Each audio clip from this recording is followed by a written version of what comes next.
जनसंवाद न्यूज, सत्य आणि विश्वासाची बातमी। गेल्या 2 दिवसांपासून बदलापूर परिसरामध्ये पावसाची संततधार सुरू होती। मात्र आज सकाळपासून पावसाचा जोर ओसरताना पाहायला मिळतोय।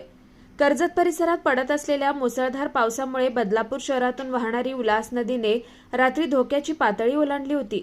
उल्हास नदीची धोक्याची पातळी 17.50 मीटर आहे।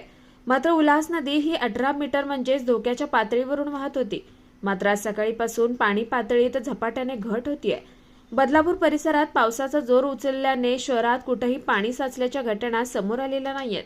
अंबरनाथ पार्ले गांव में खुल चुका है एक ऐसा प्रीमियम रेस्टोरेंट जहां आपको मिलता है डिलीशियस फूड साथ एक कॉजी इंटीरियर का आनंद। Welcome to noon to moon. हर कॉर्नर आपको अपने एक अलग वर्ल्ड में ले जा सकता है। फैमिली मीटअप्स, गैदरिंग्स या अपने special dinner, non veg to veg, इनके मेन्यू में आपको हर तरह के डिलीशियस मिलते रहेंगे। इसलिए स्पेशल सिंधी डिशेस, जहाँ आपको मिलेगा एक वाइड वैरायटी ऑफ डिशेस, हर एक टेस्ट बर्ड को सॅटिस्फाय कर सके। जनसंवाद न्यूज, सत्य आणि विश्वासाची बातमी। आजच सबस्क्राइब करून बेल आयकॉनला क्लिक करा आणि पहा ताज्या घडामोडींचा अचूक अंदाज आपल्या मोबाईलवर।